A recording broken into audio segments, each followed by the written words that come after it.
हम लोग देखने वाले हैं इक्वल सेट क्या होता है। सबसे पहले हम लोग एग्जाम्पल से समझने की कोशिश करेंगे, फिर हम लोग डिफिनेशन को देखेंगे। एज फॉर एग्जाम्पल, सपोज हमारे पास यहाँ क्या है, सेट ए, जिसमें एलिमेंट कौन सा है, 1 2 3 एंड 4। सेकंड हमारे पास सेट क्या है, बी, इट कंटेन्स एलिमेंट कौन सा है, 3 1 4 2। अगर इसको हम लोग गौर से देखें तो 1 जो एलिमेंट है हमारे सेट बी में भी वो प्रेजेंट है, 2 जो है बी में प्रेजेंट है, 3 जो है बी में प्रेजेंट है, एंड 4 जो है also present in the set b. That means all elements of a के सारे एलिमेंट बी में प्रेजेंट है। दैट मीन्स हमारा सेट ए और बी आर इक्वल सेट। हमारा क्या हो गया, ए और बी इक्वल सेट है। सेकंड पॉइंट, इसमें ये मैटर नहीं करता है कि एलिमेंट किस ऑर्डर में है। सपोज दैट ए में हमारा क्या था, 1 2 3 4 लिखा हुआ, बी में क्या था, सबसे पहले 3 आया है। तो अगर ऑर्डर ना भी है उससे हमें कोई दिक्कत नहीं, एलिमेंट सारे के सारे एक सेट का दूसरे सेट में होनी चाहिए। सेकंड हम लोग लेते हैं, एज फॉर एग्जांपल, सपोज हमने ले लिया एक ए सेट है that contains A E I O U, correct. B हमारा जो है एक सेट है जो कंटेन्स करता है ई आई ए ओ यू। ये क्या है, सारे सारे वोवेल है, ये भी क्या है, वोवेल है। सारे के सारे एलिमेंट एक दूसरे, ए का जो भी एलिमेंट है बी में है, बी का जो भी एलिमेंट है ए में है, लेकिन ऑर्डर में नहीं है। लेकिन फिर भी हम इसे क्या बोलेंगे, a set A equal to set b, क्योंकि सारे के सारे एलिमेंट है। अब हम लोग डिफिनेशन पाते हैं इक्वल सेट।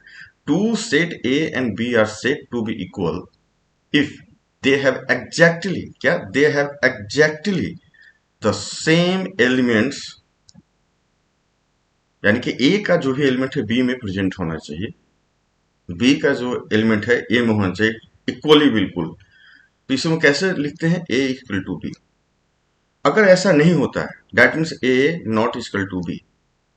सपोज दैट हमने ले लिया एक सेट ए जिसमें है element 1 2 3 and B that contains 1 2 5 6। 1 2 इसमें है लेकिन 3 नहीं है, that means A not equal to B, correct. एक बड़ा इंटरेस्टिंग एग्जांपल यहां देखते हैं। ए सेट है, इसमें एलिमेंट क्या है, 1 2 3। बी एक सेट है, इसमें एलिमेंट है 2 2 1 3 3।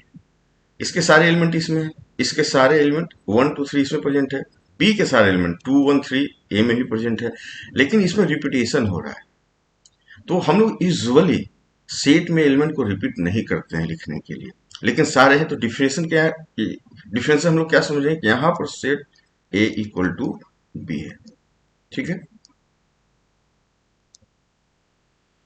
हम लोग देखने वाले हैं सबसेट किसे बोलते हैं। कुछ पहले हम लोग एग्जाम्पल से समझते हैं सबसेट किसे बोलते हैं। मान लो कि हमारे पास एक सेट है ए जिसके पास एलिमेंट है 1 2 3 एंड हमारे पास एक सेट है b that contains 1 2 3 4 and 5, correct. A का जो एलिमेंट है, सेट ए में एलिमेंट क्या है, 1 2 एंड 3। बी के पास क्या है, 1 2 3 एंड 4 5 ऑल्सो। अगर कोई सेट का सारे के सारे एलिमेंट दूसरे सेट में हो, यहाँ एग्जांपल में क्या है, ए का सारा एलिमेंट बी में प्रेजेंट है, तो इस तरीके सेट को हम लोग क्या बोलते हैं, सबसेट। यानी कि a is subset of B. लेकिन क्या बी ए का सबसेट है, देखते हैं 1 2 3, इसमें 1 2 3 प्रेजेंट है लेकिन 4 5 नहीं है, यानी कि b is not subset of A,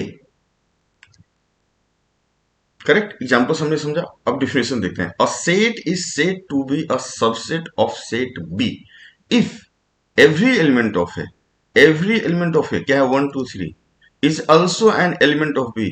B का एलिमेंट क्या है, 1 2 3 4 5, लेकिन ऑल्सो इन बी, बी में प्रेजेंट है, करेक्ट।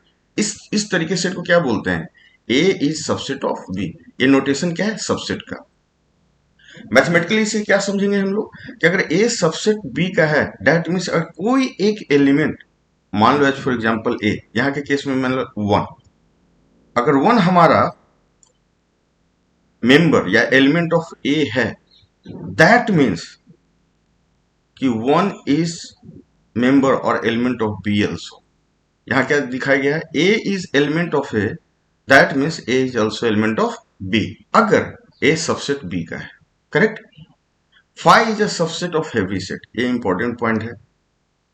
यानी फाइव मीन्स क्या होता है, एम्प्टी सेट, नल सेट, यानी कि जिसके पास कोई एलिमेंट हो ही नहीं। तो ये तो सब जगह प्रेजेंट है, यानी कि five is the subset of every set. इस केस में क्या है, ऐसा हम लोग लिख सकते हैं कि five is the subset of a, लिख सकते हैं A is a subset of B if whenever A is element of A then A is element of B। हमने डिस्कस किया था, अगर A सबसेट है B का, कब, जब A अगर बिलोंग करता है उसका एलिमेंट A से, देन क्या है, वो B से ही बिलोंग करेगा। अगर ऐसा नहीं होता है, if A is not a subset of B, हम लोग कैसे, ये क्या है, नॉट सबसेट, इसे क्या बोलते हैं, नॉट सबसेट का नोटेशन है, और this is a subset. Correct. चलो एग्जांपल और देखते हैं। सपोज हमारे पास एक सेट है a that contains a b सी।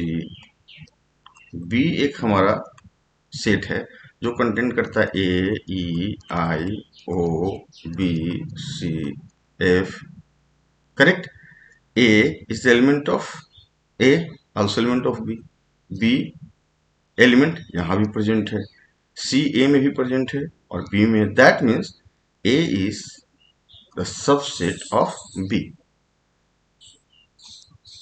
थोड़ा सा और हम लोग एक्सटेंड करते हैं इस कंसेप्ट को और समझने की कोशिश करते हैं। मान लो कि हमारे पास कोई एक सेट दिया हुआ है, जो ऊपर लिखा है उस पर फोकस मत करो आप, मैं जो बता रहा हूँ उसके साथ आप चलो, खुद समझ में आ जाएगा। ये मान लो कि हमारा एक सेट है जिसके पास एलिमेंट क्या है, 1 2 3 एंड 4।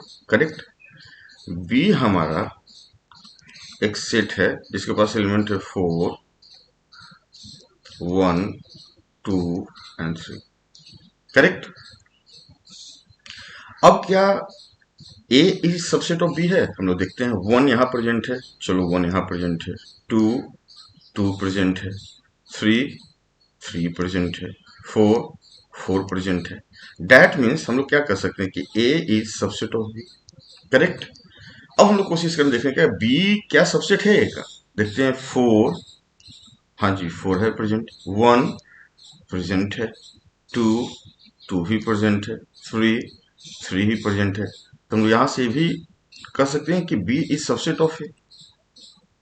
जब इस तरीके से बोथ कंडीशन फुलफिल हो रहा है कि a is subset of b and B is subset of a, इसका मतलब क्या है कि ए जो सेट है बी के बराबर है, यानी कि जो ए सेट में जितने एलिमेंट है, जो सेट बना हुआ वो एग्जैक्टली क्या है, बी की तरह है। अब यहां पर हम लोग देखते हैं, यहां पर ए इज सबसेट ऑफ बी लिखा हुआ है, एंड लैंग्वेज को बहुत ध्यान रखना है, and B is subset of A. That means कि इसका मीनिंग क्या हुआ, दैट मीन्स कि ए सेट बी सेट के बराबर है। और ये क्या है, ये सिंबल है टू वे, इसको हम लोग बोलते हैं इफ, या रीड एज क्या करते हैं, इफ एंड ओनली इफ। यानी कि a is a subset of b and B is the subset of a if and only if a equal to B.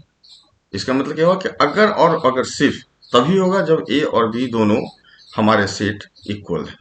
Correct. हमने एग्जांपल से भी यहां देखा।